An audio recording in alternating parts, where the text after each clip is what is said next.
I'm not sure how differently the night would have gone if Spencer's phone hadn't started ringing right then. And I'm also not sure how I keep forgetting that he has the only private cellular network on the planet that reliably gets service out here at the gas station. You guys hear that? Asked Not Donald. We all stood in a weird semicircle around him, and there was no possible way we didn't all hear the ringing noise coming from just behind the supply closet door.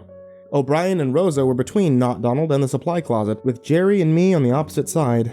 We had him surrounded, and if only I could somehow telepathically convey to the others that we needed to jump him now, while his guard was down, we might have a shot at incapacitating him while our skin was still intact. I don't hear anything, blurted Rosa between rings. She was probably the worst liar I had ever witnessed, but now that she had set the narrative, the others decided to commit. Yeah, me neither, said Jerry. Prob's just the wind. Donald, the demon, pointed at the supply closet and gave Jerry a raised eyebrow. You don't hear that? The ringing coming from right behind that door? No, said Jerry. Okay, what about you? He said to the deputy. Are you going to gaslight too? For some reason, O'Brien looked at me. I tried to make a hand gesture to say, he's a demon, we need to cut his head off. I think he just kind of confused the hell out of her. Should never play charades together. Yeah, it's nothing, she said. It's nothing? Why are you people being so weird right now? Rosa scoffed and said, we're not being weird. You're the one acting weird. Okay, he said. A silent moment passed. Then, Demon Daniel pointed his flashlight right at O'Brien's eyes. She flinched for just a second, enough time for Demonald to dart past her to the supply closet door. Wait! I yelled, but it was too late. Demonald opened the door. What the hell is going on? He asked, pointing the flashlight at Spencer. O'Brien put up her hands and said, it's okay. I can explain. Spencer started shouting. Oh my god, please! Please help me! You've got to save me, these people are maniacs! They beat me and killed my wife! You have to get help! Rosa, bad liar. Spencer, freaking amazing liar. O'Brien yelled, close the door! He took a step forward. Hey! Yelled Demonald. You stay back! You stay away from me, all of you! Please, untie me! She's not a real cop! They killed people! So many people! Spencer started crying. Like, real, actual crying. I couldn't help it. I started slow clapping. Everyone turned their flashlights to me except for Jerry, who was, clapping along. You got something to say? Asked the shapeshifter formerly known as Donald. Yeah, about how we don't turn this into a big, huge farce? How about we all come clean in the spirit of Christmas, okay? You're not really musical icon and famed television and movie star Donald Glover. You're really Sagoth, the shape-shifting demon. Do you have any idea how ridiculous you sound right now? Asked, hopefully, Sagoth. Yeah, I do, because I just said it. These people, sobbed Spencer. They're crazy. Talking about demons and angels. They're killing people. There's something wrong with them. Please run. Get help. Wait. Why was Spencer staying in character? I just told him that this was Sagoth. Why didn't he drop the act? Oh, unless... Sagoth wasn't the one that had beaten him senseless and left him propped up against the door? I felt a sudden pang of dread. The sensation was spiraling out of control way faster than I could keep up with. O'Brien attempted damage control. Everybody calm down. Donald, my name is Deputy Amelia O'Brien. You're a deputy? Yeah. And you think I'm a demon? No, of course not. But that guy does. He waved the flashlight at me, then pointed it at Spencer. And this guy right here? He's a wanted criminal. Okay, so that's why you beat him up and duct taped him to a chair and hid him in a dark closet? Is that something deputies do? Well, no, not exactly. Well, fuck this, I'm out. Before she could say anything, Donald? ? Turned and ran out of the back door, letting another cold blast of freezing snow rush into the store before O'Brien raced out after him. The only sound in the room for the next minute was Spencer laughing. No, not laughing. Cackling. When he had finished, he said with a shit-eating grin, this is getting fun. I wanted to run out after them. As stupid as it sounds, if I had been able to run, I would have. They were gone. O'Brien was an adult who made her own decision. All I could do was wait. Time crept by slowly, waiting for her to return. Intrusive mental images of demons flaying my friend did not help. And neither did Spencer's comments. Hey, Rosa. She looked up. Shut up, I said. Let me just ask you one question. What exactly did Jack tell you about me, huh? Did he try to sell you that horse shit about me being some kind of sociopath? Rosa answered. The exact word he used was psychopath. Spencer laughed again. Nah, I've never heard anyone before in my entire life. Came back out here for Jack. Worried about him. You know what he is, right? You know what FFI does to your brain? Shouldn't be out here near other people. No, he needs to be in a hospital where he can't hurt anybody else. What do you mean, anybody else? I crutch walked over to Spencer and considered hitting him, but then decided against it for two reasons. First, that would have been embarrassingly ineffective. And second, it was obvious that that's what he wanted. He was trying to flip Rosa and prove that I was the bad guy. I don't know why I thought it was a good idea to engage in conversation. Do you have any idea how annoying it is to live with what you did to my leg? Yeah, I bet it's not half as bad as what you did to the folks you killed. Why don't we ask Kiefer? Or ask about my old boss? Hey, I didn't kill your old boss. A second passed before he cracked a smile and I realized what I'd done. What about Kiefer? Asked a soft, nervous voice from behind me. Oh, I said, turning to Rosa. Yeah. Well, him either. Yeah, I didn't kill anybody. Let me ask you a question, Jack. You know, because you're in such an honest mood right now. Whatever happened to Carlos, huh? I've been sitting here in the dark all night, and I can't shake this weird thought. Am I the only one who wants to know why Carlos isn't here? I looked at Jerry and said, put him in the cooler. We wheeled the psychopath into the walk-in, double-checked that the duct tape was secure, then closed the door and propped a chair up against the handle. He could scream to his tiny black heart's content in there. It wouldn't bother us. 10 minutes more passed before O'Brien returned to the store. He got away, she said as she dusted the snow off her jacket. Jerry shattered a glass beer bottle against the wall and pointed the jagged fragment at her, yelling, "Nice try, demon!" She glared at him and said, "If you come near me with that thing, you better be ready to use it, cause either I'm going down or you are." He's right, I said. What? Asked Rosa and O'Brien at the same time. O'Brien was alone out there with Sagoth. For how long? We have no idea if you're really you anymore. Jack, okay, I think you're confused. Rosa raised her hand and said, "Why don't we just ask you something that only the real O'Brien would know?" Yeah, good idea, said Jerry. Is Jack circumcised? Dude! How the hell would I know that? She screamed. Jerry looked at me, then back at her, then back at me. Oh, were you two not? Oh, I'm sorry. I think I totally misread that whole situation. "Remind me to kick your ass later," she said, taking the words right out of my mouth before pointing her flashlight at the empty supply closet. "Where's Spencer?" I explained that he was trying to get into our heads. We had no choice but to put him in there. It was self-defense. Amazingly, she didn't disagree. It took a minute for the situation to calm down, but eventually, Jerry lowered his bottle knife and agreed that we would all just keep an eye on one another until daylight. And backup came. I lit the last of our candles and placed them all around the store, then got O'Brien alone in a corner. Jerry was still eyeballing us pretty hard, so I whispered quietly, "There's something I think you need to see." "What is it?" she whispered back. "I can't say exactly, okay? I need to show you." "Okay." "Where is it?" "I need Spencer's phone." "Let me guess. It's still on him?" I nodded. In the midst of Spencer's mind games, I forgot to steal his cell phone again. I definitely didn't love the idea of opening the cooler door. Every time I think of Spencer, I convince myself that he's figured out a way to escape, and he's just a few seconds from falling down on me from the ceiling like an evil Spider-Man. "I'll be right back," she said. I followed as close behind as possible as she went to the cooler and pulled the chair back. "What is she doing?" asked Jerry in an atypical voice that I would call concerned if it was coming from anyone else. We didn't answer. Instead, O'Brien opened the door, pointed the flashlight at the still smiling Spencer, and walked up to him.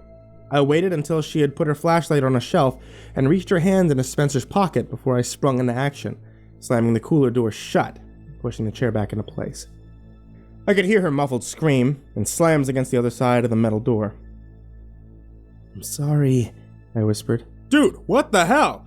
I leaned my back against the cooler and looked at the shocked faces of Jerry and Rosa. Had I made a mistake? If that really is O'Brien, then we'll know in a few hours when help arrives. If it isn't, we got the demon exactly where we need it. "What demon?" screamed the ever-inquisitive Rosa. "When did you start talking angels and demons? I'm willing to give the benefit of the doubt, but a person has their limits. All I know is that you've been acting strange all night, and then your friend shot me with a taser in my sleep, and then you come with this guy that you're all fanboying over so hard I expect you to start drinking his bathwater, and then out of nowhere you start saying he's a demon?" Well, when you put it like that, sure. I guess this does look bad. Where's the gun, huh? You two go outside and then Jerry loses the gun. How do we know that you didn't take it? "Yeah," yelled Jerry. "How do we know that you didn't take it?" I gave him my coldest stare. "I want you to let O'Brien out of the cooler right now, please." She crossed her arms and started tapping her foot. I can't do that. "Why not?" "She called me Jack." "So?" "Yeah," echoed Jerry. "So what?" "So she never calls me Jack. She calls me Crutches, or Weirdo Boy, or some other slightly insensitive pet name. I've never heard her call me Jack before." Said Jerry. "He does make a compelling point." Rosa screamed, "Shut up!" It was too late. Spencer had put the roots of doubt into Rosa's mind, and there was nothing I could say that would get her back on board. Fortunately for me, I didn't have to say anything, because right then the front doors opened and O'Brien walked in. "He got away," she said as she dusted the snow off her jacket. Jerry shattered another glass beer bottle against the wall and pointed the jagged fragment at her, yelling, "Nice try, demon!" She glared at him and said, "If you come near me with that thing, you better be ready to use it, because either I'm going down or you are." "How did you get out?" Rosa stammered. "Get out of what?" she asked. "Oh, check it out," Jerry said to the room. "It's Rosa's first time witnessing something paranormal. Let's see how she reacts." O'Brien put up her hands and said, "What the hell are you talking about? And why is there a chair next to the cooler? And where's the duct tape boy?" Rosa fainted. And as strange as this sounds, probably a good thing that she wasn't conscious for this next part. Did you ever hear the one about the guy who thought that a fireman was an arsonist? Admittedly, it's not a very good joke, and even if it were, I'm awful at delivery. People usually think I'm trying to be funny when I'm not, and same for the other way around. But at any rate, the punchline is something to the effect of, every time there's a fire, he's there. Feel free to forget the joke if you want to. Not important, just something I was thinking about. Well, Jerry covered Rosa with a blanket and made every attempt to keep her comfortable while I tried to explain the situation to O'Brien. "Wait, so you're telling me that there's an evil doppelganger inside that cooler?" "Yeah." "And how do you know that's what it is?" "A magic radio and a monster hunter told us?" "No, I just do. I need more to go on than that. Okay, please, just don't go into the cooler until after help has arrived. You can wait a few more hours, right?" I could see the gears turning in her head, and I had to wonder if she thought I was crazy, or if she was about to rip off our flesh and feed on our suffering. Surely, if this actually were the shapeshifter, there wouldn't be any better opportunity to start picking us off. 2 of us were locked in the cooler, 1 of us was unconscious. I'd never been much of a fighter, even with all my limbs. And Jerry was... well, Jerry. Obviously, she didn't kill and eat me, so I was forced to assume that this really was the original O'Brien, and the one in the cooler was the double. But my confidence level, in anything, reality included, had hit 0 and started digging a long time ago. A pair of headlights lit up the room, and we both looked outside at the snow truck pulling into the parking lot. I couldn't believe it. The cavalry was early. In my experience, anything can happen at the gas station, but seriously, that never happened. The cavalry was Saul Berthelot, the retired school bus driver and owner-operator of the only snowplow in town. He must have had plans for Christmas because people around here aren't exactly known for finishing ahead of schedule. And especially on the taxpayer dime, but I'd take my miracle where I can get them in these days. Saul pulled up next to pump 2, honked a couple times, and waved at me. O'Brien stated the obvious. "I think this jagoff wants you to turn on the pump. Come on, he knows the pumps don't work without electricity, doesn't he? I'm guessing he doesn't. None of us wanted to open the door and go back into the freezing cold. But when the pumps hadn't magically switched on after a few seconds, Saul decided that it would be a good idea to lean on the horn until somebody came out to help him. O'Brien pulled out her car keys and started for the door. "Where are you going?" I asked, stumbling after her and trying my best not to make it sound like I suspected that she might be on her way to kill him and strip him of his flesh. "I was going to help him on his way, if that's all right with you, Jack." I suddenly felt very small. It's bad enough not being able to trust my own eyes, or memories, or mind. It's so much worse not being able to trust my friends. "Hang on a second," Jerry said before O'Brien pushed the door open. "You just called Jack, Jack." "Yes, so?" she asked. Jerry looked at me and waved his hands in the air. "Your entire basis for locking the other O'Brien in the cooler was that she called you Jack." O'Brien shook her head at me. "I call you Jack all the time. It's your name, dumbass." "Don't open the door!" Behind Jerry, Rosa was floating with her eyes rolled back into pupilless white bulges. He looked back at her and casually said, "Oh, snap! She's floating again." "It's not safe! Something has found you! It's waiting, hungry, outside!" She slowly started to rise into the air by a few more inches until Jerry grabbed her around the waist. "I'm gonna have to tie her to a chair or a doorknob or something. Do you remember where Benjamin left all the paracord?" "There's something on the roof!" I looked her in the eye area and asked, "Now, is this like a metaphorical something on the roof?" "You fools! There's something on the roof!" With that, Rosa pointed out the glass doors, up at the covered awning over the gas pumps, and the thing, leaning over the edge, stared down at the snowplow. What followed is actually pretty difficult to describe. See, when I saw it, the three of us had a shared memory, a visceral animal reaction, like a nut punch to the soul. Before that instant, I had seen some things, like truly bizarre things, that many people may have considered horrific.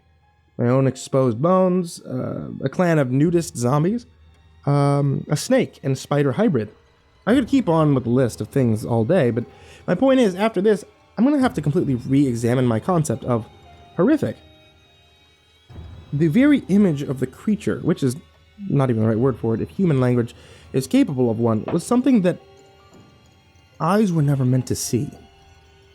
It forced our minds way past fight or flight into some third option, like my brain simply gave up and shat its pants. We all said it at the same time. Fuck! Rosa fell into Jerry's arms with her eyes closed, and he dropped her onto the ground like a sack of dog food. We were all transfixed at the horrendous beast on the ledge of the pump awning. Its head was the size of a beach ball, shaped more or less like an enormous skull. The eyes were sunken charcoal pockets that didn't appear to move in time or relation with the rest of its body, sort of like balls of smoke. 2 nostril slits above an open mouth, filled with disorganized rows of serrated chalk-white teeth like those of a shark, each one about the size of my thumb. It had 2 spinal horns, both at least a yard in length and it's shiny black marble in appearance. The thing's clawed hands were tipped in jagged talons, blacker than black, and its skin resembled that of a third-degree burn, pinkish deposits of scar tissue, glued upon layers of giant, ropey muscle. Even more interesting was that we could see the beast in all of its monstrous glory outlined against the sky, even though there was no light out there other than the ones on the snowplow. Our eyes were picking up a whole new wavelength outside of the normal visual spectrum. It was all coming from this thing. 3-way jinx, temporarily snapping the rest of us back to reality and all likelihood saving us from losing what's left of our minds. O'Brien fell to the ground and started violently barfing. "Hey!" yelled Saul from inside the truck. "You guys got any gas left or what?" At first, I didn't want to look back out those doors. I had to. Saul was about to do something that he had no idea would be the single worst mistake of his life. I feel I should tell you maybe just like a little bit more about Saul. When I was still too young to drive, I would have to walk half a mile every morning to my area's school bus pickup spot at 5:30 a.m. My house was close to Saul's hunting camp, where he parked the school bus. so that meant that I was always the first on the bus route, and if I was ever late, he would leave without me. But depending on how hungover he is, he might not start driving until 6:30 or 7, which meant that I would have to stand there in the middle of a dirt field next to the road for up to an hour and a half, at the point of each day when mosquitoes were waking up. After his wife left him, he became a much more intolerable drunk, and his kids would show up to school with bruises and broken teeth. He would spend hours at the gas station sometimes, refilling the same cup of coffee over and over, droning on to anyone that would listen to him about what new group of people he had decided was ruining the country. One time, his name came up on the transmission. There is a man, Saul Berthelot. He cries alone in deer stand. His blood alcohol content is 0.3110. He owns 42 firearms. His favorite color is purple. I guess my point, if I even have one, is that Saul is a shitty bus driver. And a shitty husband. And father. Shitty customer. Shitty person. Well, yeah, shitty hunter, too. He was a lot like most people in this town, actually. But even still, I did not want to watch him get his skin ripped off. I got to the front door and pushed them open at the same time Saul was stepping out of his snow truck. I screamed, "Stay inside your vehicle!" Either Saul hadn't heard me, or he decided to ignore it, choosing instead to down the rest of his 40-ounce natty light before tossing it into the snow. "Saul, go back to your truck! There's a gas leak or something!" He was a couple yards from his truck when he looked at me and yelled back, "Fuck you, I need to take a piss!" The creature lurched forward from the edge of the awning, reaching its left arm down with the speed of a mousetrap and snatched Saul into the air by his feet. The beast pulled Saul, dangling upside down, screaming and cursing, close to its mouth. Saul was extremely lucky that he always kept a loaded pistol tucked into his pants. Not because it helped him survive the situation. No, he died. Like, so much dead. But at least the pistol saved him from what could have been a feast of agony for the thing on the awning, which I had deduced by now was actually the real demon's Sogoth. He popped off a couple of rounds into the demon's face, but the mortal weapon was ineffective as a bee sting, and all it did was piss the demon off enough to slam Saul full force against the concrete pavement below. When he picked the man back up, his broken body dangled lifelessly in the monster's hands. With its other hand, it poked at Saul a few times, then with one of its talons, opened the man up and spilled his blood out into the snow. As far as last words go, "Fuck you, I need to take a piss," are probably not the ones you want on your tombstone. I felt myself being yanked backwards by my shirt collar and tossed onto the floor of the gas station before O'Brien closed and locked the door. "Yeah, nice. Lock the door. Deadbolt will be sure to stop the 20-foot-tall demon creature from coming inside." She pulled me to my feet and said one word. "Weapons." We stayed as far away from the door as possible, while we turned the place inside out looking for whatever we could use to defend ourselves, but it was seriously slim pickings. Broken glass shards, chair legs, pair of spare crutches, 3 pocket knives. We didn't have what it took to kill the thing outside if it wanted us to. "I can't believe he's dead," lamented O'Brien as she collected a few bottles of our more flammable liquor. "It's like that."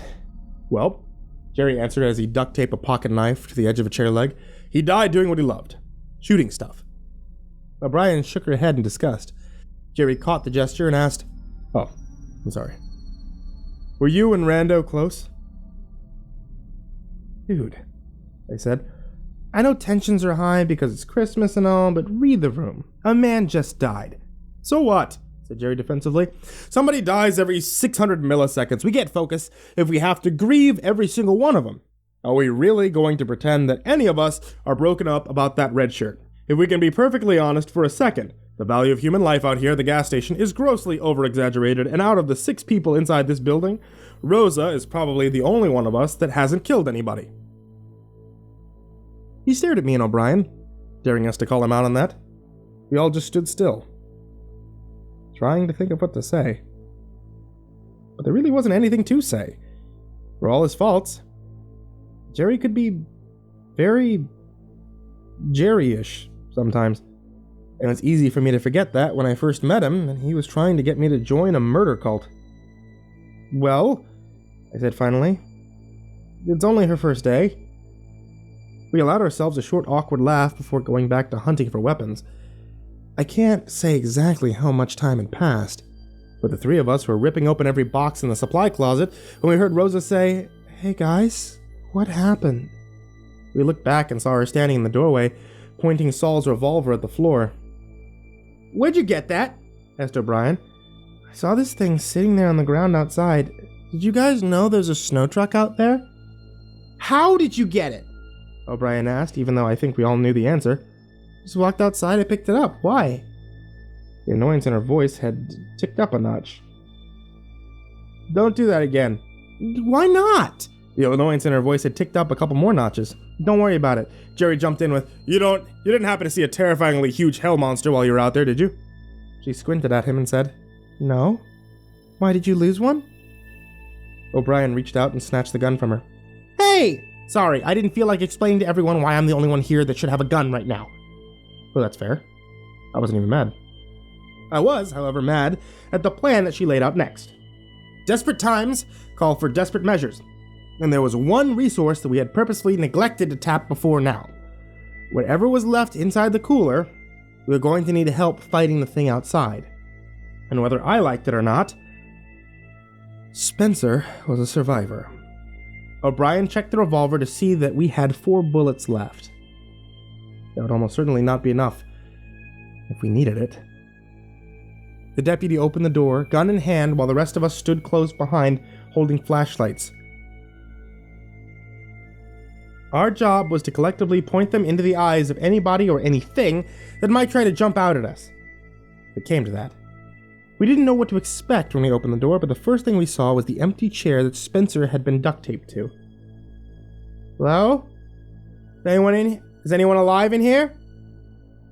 After a few seconds with no response, she stepped into the cooler, and I immediately regretted going along with this plan. Spencer flew in from next to the cooler door, hooked an arm around O'Brien's gun hand, and spun her into the wall. The gun clacked to the ground, and we all tried pointing our flashlights at him, but he was just way too friggin' fast. He planted a solid boot into Jerry's solar plexus, sending him crashing into the wall across from the cooler door, snatched a handful of Rosa's hair, yanked her into the cooler with him. Before O'Brien could even stand up, Spencer had Rosa in a chokehold with the pencil that he had used for inventory counts pressed tightly against her neck. "You guys get bored without me or something?" he taunted. I kept my flashlight trained on him as he slowly backed into the cooler. The deputy's handcuffs were still around his wrist, but the chain had been snapped, and now it was nothing more than a pair of fancy bracelets. "Dude, listen," I started. "Shut up!" he yelled. "Here's how this is gonna work. First, crack!" Spencer released Rosa and fell to the ground, his head colliding with the floor and bouncing. Behind him, not this again. Spencer, holding the weapon he had just bludgeoned the other Spencer with, the same flashlight that the O'Brien double had taken into the cooler, and I was just starting to realize the same exact flashlight I had given to Donald Glover earlier that night. "Damn," said Spencer, the conscious one. "Is that what I look like? I'm one sexy motherfucker." The expression on his face changed once he spotted something in the cooler floor. I followed his eyes to where he was looking and saw it. Saul's revolver. O'Brien leapt for it at the same time as Spencer, and they both collided before reaching it. They were flying into the shell, O'Brien catching most of the impact, and I dove into the cooler, finding the disgusting sticky ground and feeling around in the dark until my hands felt something cold, a heavy piece of metal. I pointed it at Spencer. But there was no way I was going to get a clear shot, especially with Rosa's wild flashlight job. Spencer threw O'Brien into the rolling chair, and she flipped over it onto the floor. He wiped a bead of blood from his face and took a step towards me. But that's as far as he made it before another body jumped out of the dark and tackled him from the side. Now here's where things get even more confusing. Pencil Spencer landed on top of Flashlight Spencer, started punching him hard, but not hard enough. In no time, Flashlight Spencer had slammed his flashlight into Pencil Spencer's fist, then flipped him onto his back and started wailing on him. I had my gun aimed right at them both, completely not sure what to do. I looked at O'Brien and said, "I don't know which one's the real Spencer." "Who fucking cares?" she yelled back. "Shoot them both!" Flashlight Spencer stopped punching. He and Pencil Spencer both looked at me and said, "Huh?" I hesitated. Pencil Spencer stabbed the pencil into Flashlight Spencer's shoulder and twisted. Flashlight Spencer winced and jumped off him. Right then, Jerry called out from the cooler doorway, "Hey, butt brain!" He was holding a lit Molotov cocktail, but not for long. Before I had time to scream, "Bad idea!" he had pitched the damn thing That flashlight, Spencer. Dude caught it in his fucking hand. This is when I thought things couldn't get any crazier. Pencil Spencer punched the still-burning weapon hard enough to shatter it into a blue fireball that lit up the entire room for just a moment before burning out and leaving us all in the dark trying to catch our breaths. Rosa pointed her flashlight at the figure running out of the cooler. The Spencer ran right through Jerry like he was made out of balloons, then disappeared out the back door. After a couple of seconds, we collectively remembered that there was still a Spencer in the room and pointed our flashlights around to find him. I looked at where he just was, finding nothing but specks of blood and broken shelves. Then I pointed at O'Brien. Then Rosa, who was sitting on the ground, pointing a flashlight at me. Then the other Rosa, who was sitting right next to her, holding an identical flashlight. The Rosas both crawled quickly to the opposite sides of the cooler, and then stared at one another with the exact same look of frozen shock, while O'Brien stood between them and spoke. Alright, here's the deal. One of you is a shapeshifter. That's the one I'm talking to right now. We didn't come in here to hurt you. We came in here because we need your help. There's something outside the gas station that just killed a man. I watched both of their faces and instantly knew. One looked up at O'Brien and asked in a soft voice, "Somebody died?" The other waited, about a second too late to mimic the look of fear and concern on Rosa's face. I walked right over to the shapeshifter and said, "You're busted." She looked at me with a sweet little, "What did I do?" look. But it wasn't fooling me. And then the look changed into a wry smile, and she chuckled. "Ha, what can I do? You got me." "So," I started, "who is Sagoth?" She got to her feet and answered, "Oh, I don't doubt you got a ton of questions, but I don't have the time to desire to answer them. This has been a nice distraction, but if what you say is true, I need to get to work." You could have escaped any time you wanted? I surmised. Well, yeah, but you humans are such curious creatures, and I needed something to do to pass the time until Sagoth showed up. Well, I'll be off. And when you wake up, you won't remember any of this. The double waved his hands, and Brian, Jerry, and Rosa Prime all fell to the floor unconscious. I looked at each of them, just trying to make sure that they were still breathing, then back at the mimic Rosa in front of me. Well, that certainly is strange. But it's time for you to go to sleep. She waved her hands again. I blinked a couple more times. What? I don't sleep, I said back. I thought I told you that. You may have told Rosa, but I can't copy memories, Jack, just voices and faces. Now, who are you? I really don't have time for... I pointed the revolver at her and squeezed the trigger. Okay, hold on. I know that sounds bad, but I'm sure you moral absolutists out there are probably thinking to yourselves, I would not have done that if I were in this situation. Well, you know what? You weren't. I was, and I was actually pretty pissed off, not just because the asshole had been screwing with us, using us as bait to lure out the real demon, and letting us all go super paranoid on one another this whole time, but also because after all this, after everything I'd been through, that night, he announced that I was going to be the only one to remember any of it. Besides, I had already worked out that a bullet to the chest wasn't going to kill it. Ah! It screamed, immediately transforming into O'Brien before my eyes.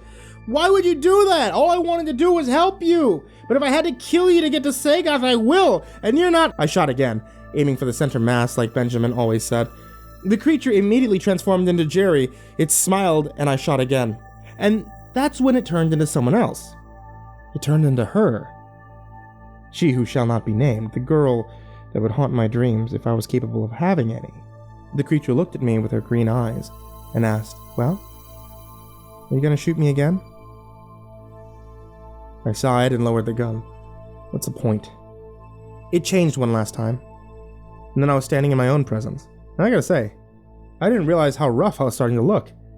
I desperately needed a haircut, the circles under my eyes had their own shadows, my cheekbones were getting more pronounced, and I was even skinnier than I looked in the mirror.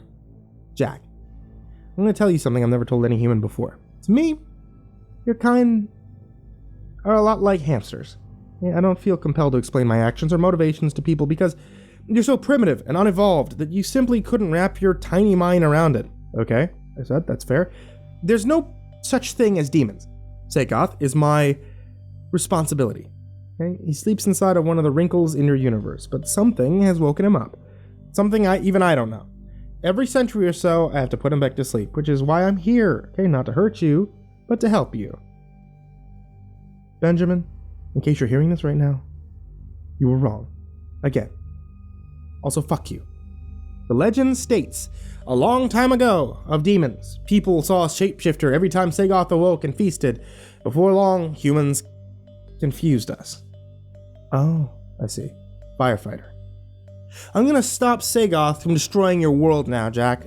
But before I do, there's one last piece of information I want to leave with you. When I take somebody's form, I don't see memories, but I can feel what's inside them. In a lack of better terms, I'm what you call an empath. Okay? You and your friends here are all kinds of messed up. You'd need an army of psychologists to untangle the mental slinkies inside your mind. Okay, thanks. That's not what I'm trying to say. Your fucked up brains aren't all that special. But the other one, Spencer, I looked inside of him and all I saw was like nothing. Absolutely nothing. Same as I see when I look at a table or a rock. Just a black void. Yeah, I responded. I actually knew that. I took a step back and let my doppelganger walk out of the cooler. And then right out the front doors. The rest of the night passed on to that incident. The others slept where they fell. But I tried to make them comfortable with blankets and pillows made out of bags of stale bread. While the sun came up, I cleaned. Enough to fill 4 contractor bags. Then I started writing up the inventory loss slip for everything that had been damaged in the fights. It's amazing how productive you can be when you don't sleep. After everything was back in order, I sat in my chair behind the register and read for an hour or so while the others slept off whatever the shapeshifter had done to them. Our first customer walked into the store a little while after that. I didn't bother looking up from my book because I had already posted a sign on the door that said we didn't have any electricity and couldn't sell gas or run cards or accept cash, and nothing worked. I added my own festive touch to the bottom, a drawing of a Christmas tree. The customer walked up to the counter and interrupted my book right when it was finally starting to get interesting. Excuse me. You have any Band-Aids? I looked up from my book and I saw the man standing there was Spencer fucking Middleton, complete with a pencil still sticking out of his shoulder. I quickly reached for the gun, which I had left on the counter, and realized it wasn't even there anymore. Spencer lifted the revolver and asked, Was this what you're looking for?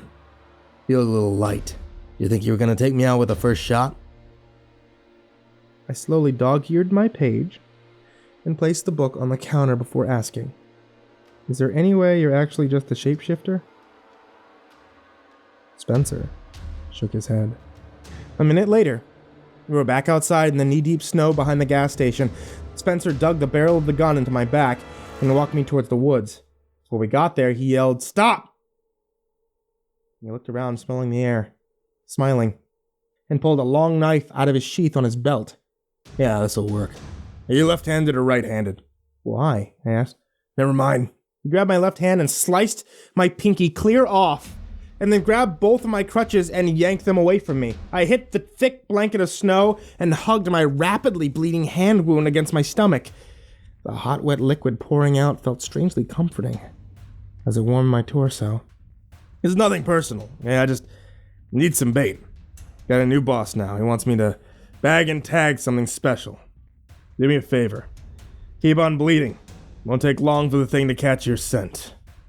For what it's worth, this thing doesn't kill you. I'll let you live. He turned and began to walk away. Hey, Spencer! I yelled after him. He stopped. Yeah! You're a dick. He laughed and walked back into the gas station carrying my crutches under his arm. I laid on my back, looking up at the sky and hearing the familiar sound of that gas station door closing, followed by the familiar scraping noise of the deadbolt going into place.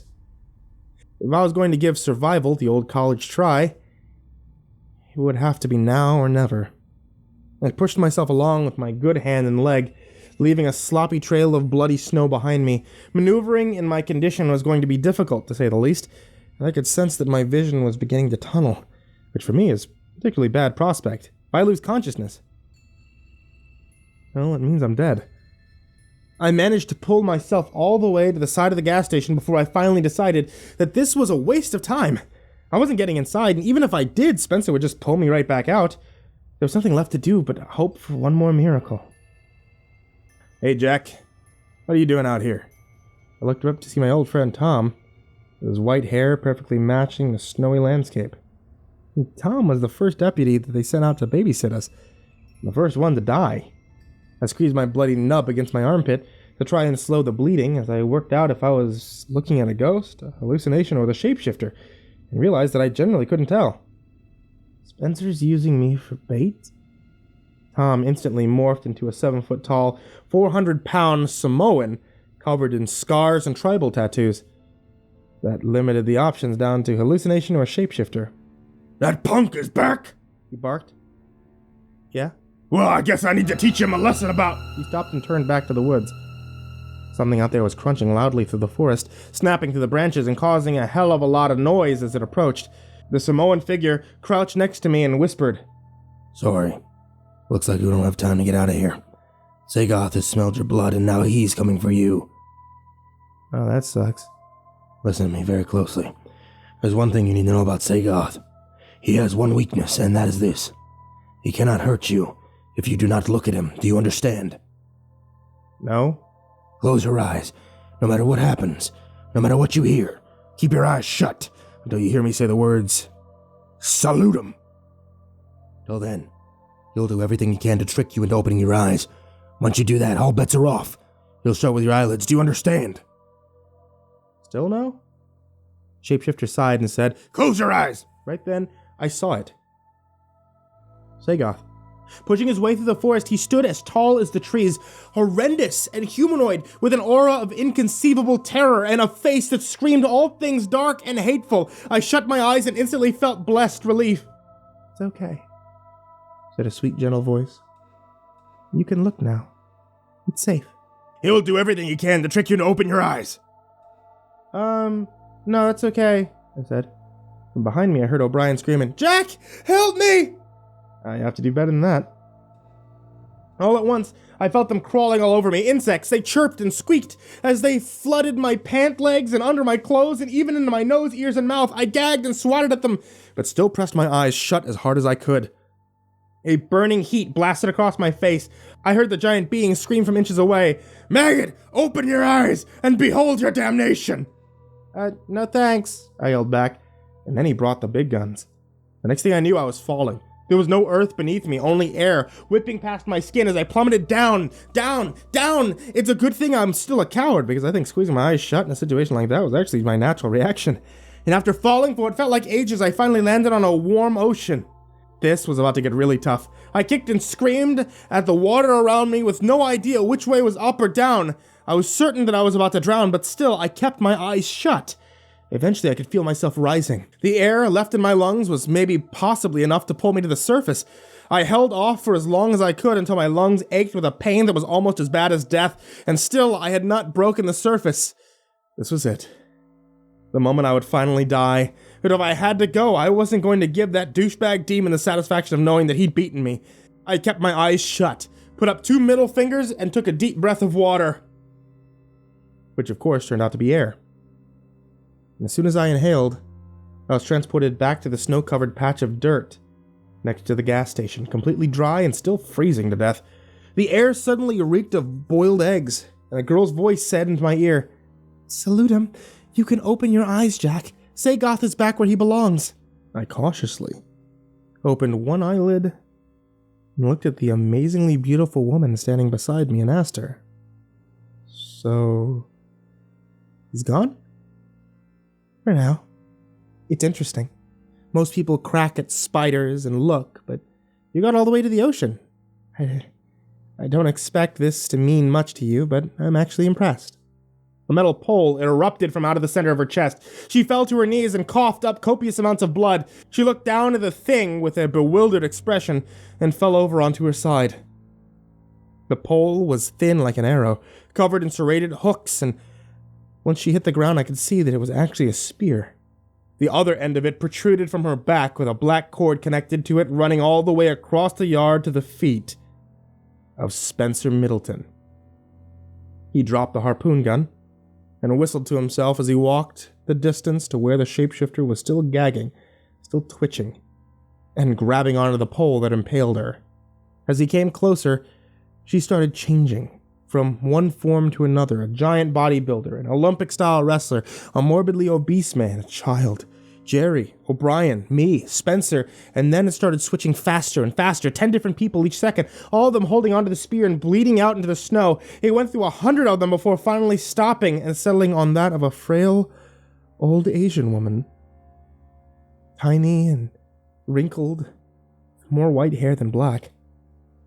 Huddled in a fetal position as tears rolled down the side of her nose into the snow. Something told me that if the shapeshifter had a true form, I was looking at it. Struggle all you want, Spencer said to her. This spear is tungsten.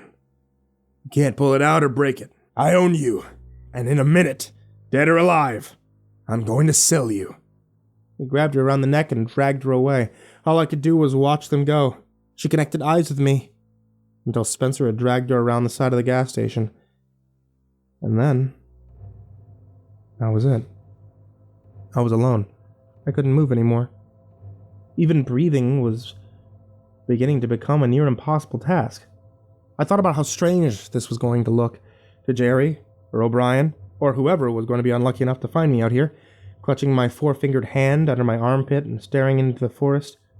The blood in the snow was already being erased under a slow flurry of snowflakes. And after an hour or less, it would look like none of this had ever happened. People knew I had mental issues, so this wouldn't even be front-page news. The only curiosity will be, I wonder what happened to his finger. Oh well. There are certainly worse ways to go, especially in a world with monsters like Sagoth and Spencer. I watched the snowflakes fall and focused all my effort on the labor of drawing in one last breath. And one more. And then one more after that. It might be pointless, but I'm going to get my last few seconds. And then the back door opened, and somebody came over to my side, grabbed me by the shirt collar, and started dragging me. He dragged me through the back hall, and instantly I felt the blood rushing through my veins all over again. He took me all the way to the front of the store and dropped me onto my back before crouching down next to me and smiling. I told you I'd let you live if I caught what I wanted, and a deal's a deal, right? I took a deep breath of warm air and tried to find the right words to tell Spencer just how much I hated him, but I couldn't. He didn't seem to need me to anyway. You know, Jack, maybe things aren't meant to change. Maybe things are the way they are for a reason. I mean, it's been up and down for both of us. We've both lost so many friends here at the gas station. Kiefer, Carlos, Tom, that Hunter asshole from this morning. But at the end of the day, only two things are constant. You and me. You're like that shitty Batman to my awesome Joker, and don't worry about the shapeshifter. Just handed her over to my new boss. So, she won't be bothering you anymore. He stared out the doors at something I couldn't see. Smiled big, smug, self-satisfied. Yeah, you're right. Some things never change. How you never remember that I can pick your pockets. You Spencer? I said as soon as my voice had come back to me. Yeah? He said. I'm right-handed. I stuck the tip of the revolver into his stomach and pulled the trigger. The look on his face was that of... I cannot believe that shit just happened. He fell onto his ass and looked at the gun in my hand. And then the rapidly growing circle of blood on his shirt. You little piece of shit. O'Brien fuckingly woke up and ran out of the cooler into the front room, yelling, "What was that noise? Jack, are you okay?" Spencer grabbed his stomach and bolted out the front door. I tried to yell to O'Brien to go after him, but I had lost the ability to talk again, and instead, I just closed my eyes and waited. But I got to ride in an ambulance, which is pretty cool. I also got to take Christmas Day off of work, which is about the closest thing to a Christmas miracle I can get, so I'll take it. The others all came and visited me at the hospital in shifts. No, I mean, somebody had to stay and watch the gas station. And I even got to eat like 10 packs of chocolate pudding. There's a nurse here that I suspect has a thing for me because she keeps sneaking me extra desserts. Once again, the official report is that nothing supernatural happened. Saul's disappearance, my beating, and the damage to the gas station and all the blood were blamed on Spencer. The others have absolutely no recollection of the night, and I'm left with no proof besides my notoriously shaky memory, which is why I decided to write it all down before I forgot anything. All in all, it wasn't the worst Christmas I've ever had. On Christmas Day, the nurse brought me a neatly gift-wrapped box. I asked who it was from. She just smiled and said somebody special had dropped it off for me. I unwrapped and opened it to find another, smaller box. I unwrapped that one and found another box. And inside that box, another smaller box, and the last one was small enough to fit inside the palm of my hand. Someone had gone through a lot of trouble for this, and I was starting to get a very uneasy feeling. Finally opened that last box, and it confirmed my suspicion. Inside the last box were two things: a small paper note and my severed finger. The note only had 3 words written on it in a dried brown ink.